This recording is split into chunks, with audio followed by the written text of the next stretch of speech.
Hello everyone, welcome back to my channel क्यार study classes. आज की इस वीडियो में हम पढ़ने वाले हैं क्लास 8 का हिंदी वसंत का चैप्टर 1, जो कि है लाख की चूड़ियाँ। चलिए शुरू करते हैं। सबसे पहले जो लेखक हैं वो यहाँ पर बताते हैं कि किस प्रकार से जो गांव में जो छोटे छोटे उद्योग चल रहे हैं, लघु उद्योग चल रहे हैं, यानी कि जो छोटे छोटे कारनामे हैं या कारखाने हैं, या फिर जो छोटी छोटी फैक्ट्रियां हैं, या छोटे छोटे कोई अपने घर में कार्य कर रहा है, तो वो किस प्रकार से जो है बंद होते जा रहे हैं। ठीक है। उसके बाद जो लेखक हैं वो यहाँ पर बताते हैं कि सारे गांव में एक बदलू नाम का एक आदमी है जो उन्हें बहुत ज़्यादा अच्छा लगता है, क्योंकि वो सुंदर सुंदर सी लाख की गोलियां बनाकर उन्हें देता है।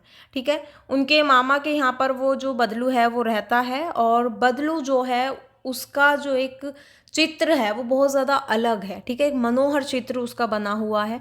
चित्र यानी कि वो एक अलग, एक बहुत ही मनोहर टाइप का एक इंसान है, एक व्यक्ति है। वो बहुत सारी अलग अलग रंग बिरंगी चूड़ियाँ औरतों को बनाकर देता है। औरतें जो हैं उसी की बनाई हुई चूड़ियाँ पहनती हैं, और वो जो है जो कांच की चूड़ियाँ हैं उनसे बहुत ज़्यादा चिढ़ता है, या कांच की चूड़ियों के बारे में वो कुछ भी अच्छा सुनना या कुछ भी बातें सुनना पसंद नहीं करता है, और कांच की चूड़ियों को वो कुछ उल्टा सीधा या दो बातें कह ही देता है। उसके बाद जो लेखक हैं वो कहते हैं कि जब भी वो अपने मामा के यहाँ पर जाते हैं तो वो इसीलिए अपने मामा के यहाँ पर जाना ज़्यादा पसंद करते हैं क्योंकि वहाँ पर बदलू है।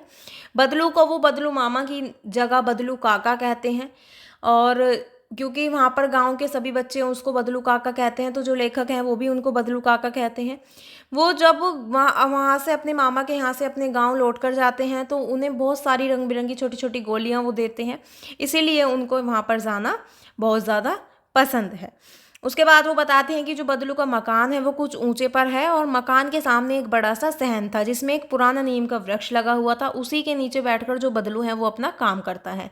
उसके बगल में एक भट्टी दहकती रहती है जिसमें वो लाख को पिघलाते हैं, और उसके सामने एक लकड़ी की चौखट पड़ी रहती है जिस पर वो लाख के मुलायम होने पर वह उसे सलाख के समान पतला करके उसको चूड़ी का एक आकार देते हैं।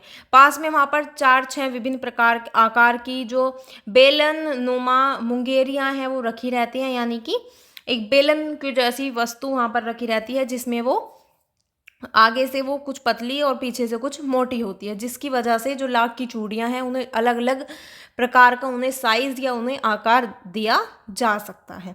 उसके बाद जो बदलू है वो जो लेखक हैं वो बताते हैं कि बदलू जो ये कार्य है वो सदा ही एक मछिए पर बैठकर किया करता था जो बहुत ही ज़्यादा पुरानी है। बगल में ही उसके हुक्का रखा रहता है जिसे वह बीच बीच में पीता रहता है, और गांव में जो उनका दोपहर का समय है वो अधिकतर बदलू के पास ही बीता करता था। उसके बाद वो बताते हैं कि वह मुझे लला कहा करता है, और मेरे पहुंचते ही मेरे लिए तुरंत एक मछिया मंगा देता है। जो लेखक है वो कहते हैं कि जो बदलू है वो कहता है कि जो मतलब वो शहर की औरतों और गांव की औरतों की तुलना करते हुए कहते हैं कि जो शहर की औरतें हैं उनकी जो कलाइयाँ हैं वो बहुत ज़्यादा नाजुक होती हैं, उनकी जो कलाई हैं वो बहुत ज़्यादा नाजुक होती हैं, और वो लाख की चूड़ियाँ जो हैं पहन नहीं पाती हैं। ठीक है। और जो लेखक हैं वो बताते हैं कि उनका जो ज़्यादातर समय है वो छुट्टियों में बदलू के पास ही बीता करता था, लेकिन अब की बार उनके पिता की बदली होने के कारण वो अपने मामा के यहाँ पर बहुत दिनों बाद आया है। और उसके बाद वो बताते हैं कि जब जो लेखक है वो बदलू के पास बैठते हैं तो बदलू जो है वहाँ पर घंटों बैठे बैठे उसे इस प्रकार चूड़ियाँ बनाते हुए जो लेखक हैं वो उसे देखते हैं बदलू को। ठीक है। और रोज़ वो वहाँ पर 4-6 जोड़े चूड़ियाँ बना देता है। पूरा जोड़ा बना लेने पर वो उसे एक बेलन पर चढ़ाकर कुछ क्षण चुपचाप देखता रहता है, मानो वह बेलन ना होकर किसी नववधू की कलाई हो गई हो। बदलू जो है वो मनिहार है, और चूड़ियाँ बनाना उसका पैतृक पेशा था। वास्तव में वह बहुत ही सुंदर सुंदर चूड़ियाँ बनाता है। उसकी जो बनाई हुई चूड़ियाँ हैं वो खपत भी बहुत थी, और स्त्रियां जो हैं उसकी बनाई हुई चूड़ियाँ पहनना पसंद करती हैं। आसपास के जो गांव हैं उनमें भी जो लोग हैं वो उससे ही चूड़ियाँ ले जाते हैं। ठीक है। वो कभी भी चूड़ियों को पैसे से नहीं बेचता था। अभी तक वस्तु विनिमय का तरीका था, लोग अनाज के बदले ही उससे चूड़ियाँ ले जाते थे। बदलू जो है वो स्वभाव से बहुत सीधा था, और लेखक जो है वो कहते हैं कि मैंने उसे कभी लड़ते झगड़ते नहीं देखा। शादी विवाह के अवसरों पर वो अवश्य जिद पकड़ जाता था, और जीवन भर चाहे कोई उससे मुफ्त चूड़ियाँ ले जाए, परंतु विवाह के अवसर पर वो सारी कसर निकाल लेता था। आखिर सुहाग के जोड़े का महत्व ही और होता है। लेखक जो है वो कहते हैं कि मुझे याद है कि मेरे मामा के यहाँ पर किसी लड़की के विवाह पर जरा सी किसी बात पर बिगड़ गया था और फिर उसको मनाने में लोहे लग गए थे, यानी कि बहुत ज़्यादा मेहनत उसको मनाने में लग गई थी। विवाह में इसी जोड़े का जो मूल्य है वो इतना बढ़ जाता है कि जो उसकी घरवाली है उसको सारे वस्त्र मिलते हैं, ढेरों अनाज मिलता है, उसको अपने लिए पगड़ी मिलती है, रुपए जो मिलते हैं वो अलग। ठीक है, तो जो लेखक हैं वो बताते हैं कि जो बदलू है उसको किसी बात से चिढ़ तो नहीं थी, लेकिन उसे कांच की चूड़ियों से बहुत ज़्यादा चिढ़ है। वो कहता है कि किसी भी स्त्री के हाथों में उसे कांच की चूड़ियाँ देखना पसंद नहीं है। अंदर ही अंदर वो कुड़ उठता है और कभी कभी तो दो चार बातें भी सुना देता है। मुझसे तो वह घंटों बातें किया करता था और कभी मेरी मेरी पढ़ाई के बारे में पूछता, कभी मेरे घर के बारे में पूछता और कभी यूं ही शहर के जीवन के बारे में पूछने लगता। उसके बाद जो लेखक हैं वो कहते हैं कि मैं बदलू से जो है शहर में सब कांच की चूड़ियाँ पहनते हैं, तो वो उत्तर देता है, यानी कि जब लेखक उससे पूछते हैं कि शहर में सब कांच की चूड़ियाँ पहनते हैं, तो वो कहता है कि शहर की बात और है लला, वहाँ तो सब मतलब सभी कुछ होता है। वहाँ औरतें अपने मर्द का हाथ पकड़कर सड़कों पर घूमती हैं, उनकी कलाइयाँ नाजुक होती हैं ना, और इसीलिए लाख की चूड़ियाँ पहने तो मोच ना आ जाए। कभी कभी बदलू मेरी अच्छी खासी खातिर भी करता, जिन दिनों उसकी गाय के दूध होता वह सदा मेरे लिए मलाई बचा कर रखता, और आम की फसल में तो वो रोज़ वहाँ पर दो चार आम खाकर ही आता था। उसके बाद जो लेखक हैं वो बताते हैं कि इन सब बातों के अतिरिक्त जिस कारण वो मुझे अच्छा लगता वो ये थी कि लगभग रोज़ ही वह मेरे लिए एक दो गोलियाँ बना देता था। उसके बाद वो बताता है कि उसके बाद जो लेखक हैं वो हर छुट्टियों में अपने मामा के यहाँ पर रहने आया करते थे। ठीक है, वो अपनी छुट्टियाँ वहाँ पर बिताते, लेकिन उनके जो पिता हैं उनकी बदली हो गई, तो उस वजह से वो मतलब एक छुट्टियों में वो काफ़ी दिनों तक नहीं आ पाए।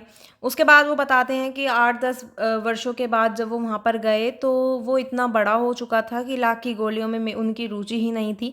गाँव में होते हुए भी वो कई दिनों तक मुझे बदलू का ध्यान नहीं आया, और इस बीच मैंने देखा कि जो गाँव में लगभग सभी स्त्रियाँ हैं वो काँच की चूड़ियाँ पहनने लगी हैं। ठीक है, कोई भी लाख की चूड़ियाँ नहीं पहनती हैं। जब वो 8-10 साल बाद अपने मामा के यहाँ पर गए, ठीक है, उन्हें बदलू की कोई याद नहीं आई। उसके बाद वो बताते हैं कि जो वहाँ पर एक लड़की थी, ठीक है, बरसात हो रही थी, तो उनके मामा की जो छोटी लड़की है वो आंगन में फिसल कर गिर पड़ी और उसके हाथ की जो कांच की चूड़ी है टूटकर उसकी कलाई में घुस गई और उससे खून बहने लगा। उसके बाद वो बताते हैं कि उनके मामा घर पर नहीं थे, तो उन्होंने ही उसकी मरहम पट्टी की। जो बदलू का ध्यान है उन्हें आया और उन्होंने सोचा कि उससे मतलब बदलू से वो मिल आएँ, तो शाम को वो घूमते घूमते उनके घर चले गए। बदलू वहीं चबूतरे पर नीम के नीचे एक खाट पर लेटा था। नमस्ते बदलू काका, मैंने कहा। नमस्ते भैया, उसने मेरी नमस्ते का उत्तर दिया और उठकर खाट पर बैठ गया। उसके बाद वो कहते हैं कि मैंने तुम्हें पहचाना नहीं, और बहुत देर तक वो लेखक को निहारते रहते हैं। तो लेखक जो है वो कहता है, मैं हूँ जनार्दन काका, आपके पास से गोलियां बनवा कर ले जाता था। मैंने जो लेखक हैं वो अपना परिचय देते हैं। ठीक है, उसके बाद जो बदलू है वो चुप रहता है, और जो लेखक हैं वो कहते हैं कि मतलब जो बदलू है वो उसके बाद उनसे कहता है कि बैठो, बहुत दिनों बाद गांव आए हो। तो लेखक जो है वो कहते हैं कि हाँ, इधर आना नहीं हो सका काका, मैंने चार पैर पे ही बैठते हुए उत्तर दिया। कुछ देर वो शांत रहे। उसके बाद उन्होंने पूछा कि आपकी जो भट्टी है वो नज़र नहीं आई, आपकी मझियाँ भी नज़र नहीं आई। तो जो बदलू है वो कहता है कि आजकल वो काम नहीं करते हैं, और जो काम है वो कई साल से बंद हो गया है। जो लाख की चूड़ियाँ हैं वो अब कोई नहीं पहनता, सब कांच की चूड़ियाँ पहनते हैं। गांव-गांव में भी कांच का ही प्रचार हो गया है। ठीक है, सब जो है कांच की चूड़ियाँ पहनते हैं, और कांच जो है वो बहुत खतरनाक होता है, वो बहुत जल्दी टूट भी जाता है, और अगर वो हमारे शरीर में लग जाए तो उससे हमें मतलब वो ठीक नहीं होता है। उसके बाद वो बताते हैं कि जो कांच की चूड़ियाँ हैं वो बंद हो गई हैं, और अब जो लाख की चूड़ियाँ हैं वो बंद हो गई हैं, और जगह जगह पर जो कांच की चूड़ियाँ हैं वो आ गई। उसके बाद जो लेखक हैं वो पूछते हैं कि गाय तो अच्छी है ना काका। तो जो लेखक हैं वो कहते हैं कि 2 साल हुए हैं, हमने गाय बेच दी, कहाँ से खिलाता, क्योंकि उनके पास कोई काम तो नहीं था नहीं। उसके बाद जो लेखक हैं, जो बदलू है, वो अपनी बेटी से कहता है, रज्जो अंदर से एक डलिया ले आओ, और उसमें वो ढेर सारे आम लाई। तो उसके बाद वो कहते हैं कि इनको मतलब लला को आम खिलाओ, और उसके बाद वो 4-5 आम छाँट कर उसको देती है। ठीक है, रज्जो ने 4-5 आम अंजलि में लेकर मेरी ओर बढ़ा दिए। आम लेने के लिए मैंने हाथ बढ़ाया तो मेरी निगाह एक क्षण के लिए उसके हाथों पर ठिठक गई। गोरी गोरी कलाइयों पर लाख की चूड़ियाँ बहुत ही फब रही थी। बदलू ने मेरी दृष्टि देख ली और बोल पड़ा, यही आखिरी जोड़ा बनाया था। जमींदार साहब की बेटी के विवाह पर 10 आने पैसे मुझको दे रहे थे, मैंने जोड़ा नहीं दिया। कहा शहर से ले आओ। मैंने आम ले लिए और खाकर थोड़ी देर पश्चात चला गया। उसके बाद जो लेखक हैं वो कहते हैं कि मुझे प्रसन्नता हुई कि बदलू ने हार कर भी हार नहीं मानी और उसका जो व्यक्तित्व है वो कांच की चूड़ियों जैसा नहीं था कि आसानी से टूट जाए। इस चैप्टर में जो हमें जो लाख की चूड़ियाँ हैं उनके बारे में बताया गया है और किस प्रकार से जो लघु उद्योग हैं वो ख़त्म हो रहे हैं धीरे धीरे, उसके बारे में बताया गया है। ठीक है, दूसरा मतलब उसके बाद जो यहाँ पर जो चूड़ी वाला है बदलू, उसके बारे में बताया गया है कि वो कितना सीधा समझदार व्यक्ति है। और यहाँ पर जो हमारा चैप्टर है वो कंप्लीट होता है। अगर आपको समझ आया हो, अच्छा लगा तो वीडियो को लाइक कमेंट शेयर ज़रूर करें और मेरे चैनल को सब्सक्राइब करें। थैंक